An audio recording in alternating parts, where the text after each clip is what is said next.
tal, amigos? Muy buenos días. Nuevamente estamos aquí con las clases de box, esperando ahí en casita sigan practicando. El día de hoy vamos a desarrollar trabajo de resistencia. Vamos a desarrollar las combinaciones como deben de ser, cada movimiento, trabajo de piernas y algo muy importante, vamos a alejarnos de la fuerza. Vamos a aumentar la velocidad y poco a poco así la resistencia va a ir trabajando. Nuevamente está aquí nuestro amigo Alexis que nos va a ayudar en esa combinación. Acuérdense, poco a poco, 3 minutos de trabajo por 1 minuto de descanso. Empezamos posición inicial, mantenemos nuestra distancia. Acuérdense, no nos vamos a acercar ni nos vamos a alejar demasiado. La distancia la tomamos con el primer brazo que está enfrente, que es el jab, y de esta manera vamos a realizar esta combinación. Empezamos con 4 golpes arriba.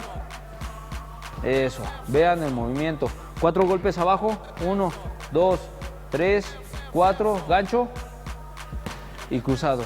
Allí en casita las mamis, acuérdense, primero marcamos y poco a poco vamos a ir realizando esta combinación. Vamos a generar mucha resistencia, mucha fuerza y de esta manera vamos a fortalecer nuestros brazos y al mismo tiempo nuestra cintura. Empezamos, 1, 2, 3, 4, gancho abajo, 1, 2, 3, 4, gancho arriba y cruzado. De esta manera va a ser la primera combinación y de segundo término vamos a empezar con 10 segundos de trabajo. Algo muy importante, aquí vamos a desarrollar mucha velocidad, vamos a soltar todo. Empezamos nuevamente, 1, 2, 3, 4, 1, 2, 3, 4, gancho y cruzado. Y en automático 10 segundos, 1, 2, 3, acuérdense, vamos a tener 10 segundos para desarrollar la velocidad y asentar la mano como debe de ser. Descanso. Poco a poco va a ir aumentando la velocidad y la fuerza al mismo tiempo, acuérdense. No aventarnos. Empezamos nuevamente. 1, 2, 3, 4. 1, 2, 3, 4. Vean el movimiento de cintura. De esta forma vamos a trabajar la cintura. 10 segundos. 1, 2. Este es un ejercicio para generar más resistencia a nuestro cuerpo. De igual manera la coordinación la estamos trabajando. Y vean los movimientos del cuerpo que estamos realizando. 10 segundos, descanso. Ahora lo vamos a realizar un poquito más rápido.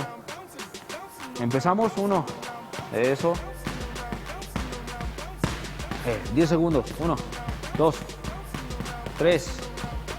Este es un trabajo para que las mamis empiecen a trabajar la resistencia. Empiecen a fortalecer y de esta manera van a ir asentando la mano como debe ser. Descanso. Y la cintura, acuérdense, de lado a lado. De igual manera, aunque estemos golpeando en el costal, nuestra cintura siempre tiene que estar de lado a lado para no ser blanco fijo. Ahora lo vamos a desarrollar como debe de ser, velocidad y empezamos. 1, eso. Vean, de esta forma ya se tiene que ver la combinación. Eso. 10 segundos, descanso. 3 minutos de trabajo por 1 descanso esta combinación. Si la vamos a realizar como debe de ser, vamos a empezar a sudar, vamos a empezar a generar fuerza y a fortalecer esta parte de nuestros brazos y nuestra cintura. Empezamos. 1, eso. Vean el movimiento. 10 segundos. Eso. Bien, descanso. Y vamos moviendo la cintura de lado a lado. Nuevamente algo mucho más rápido. Empezamos. Eso, 10 segundos. Eso, más rápido. Algo muy importante, durante los 30 segundos que sobre, vamos a soltar todo. Descanso. Ya nos faltan 30 segundos en automático, vamos a soltar todo lo que tenemos. Para así acostumbrar a nuestra respiración, trabajar como debe ser. Empezamos. 1, eso. Eso, 10, todo. Todo. Y de esta forma ya terminamos los 3 minutos de trabajo. Descanso. Pues bien, amigos, esto fue todo. Acuérdense, allí en casita vamos a empezar de menos a más y seguimos trabajando. 1, eso.